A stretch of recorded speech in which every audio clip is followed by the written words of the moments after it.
Hello, welcome to video number 4, which will be short run aggregate supply and how that affects the equilibrium in the long run.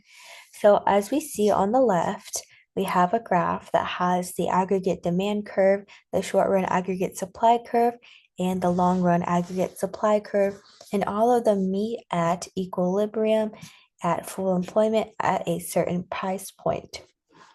So, what factors shift aggregate supply in the short run? That would be any change in technology or in production, any change in the amounts of the factors of production, changes in input prices, as well as temporary changes in productivity or in any factors.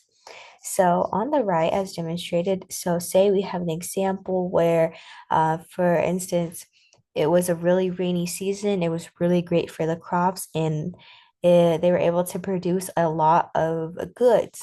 So because they were able to produce so much more, they were able to increase their production. So our short run aggregate supply curve would shift to the right to become SRAS2, and they are going to form a new equilibrium at E2. However, this is only in the short run where input prices are sticky, so they haven't really caught up to output prices yet in the short run. However, in the long run, they will have caught up. And because they're producing more output, demand is going to be increased. So input prices are actually going to be more expensive for these farmers to keep producing. So they're actually going to reduce production. And so the short run aggregate supply curve is actually going to shift right back where it was originally. So the price and the output are not going to differ from where they were originally.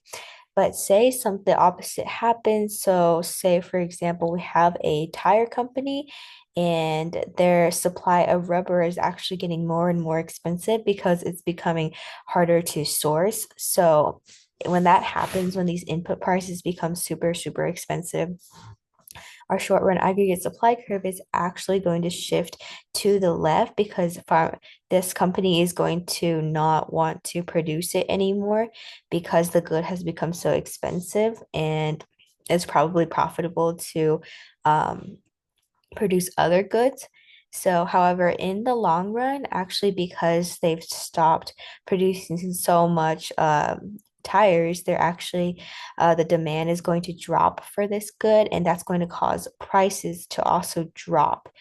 And so, because then as rubber actually gets gradually and gradually cheaper, the tire company decides that they can actually continue to produce tires. So they are going to, in fact, shift the short run aggregate supply curve right back where it was originally. So again, as mentioned in the previous example, in the long run, the equilibrium does not change, and the price and the output does not change either.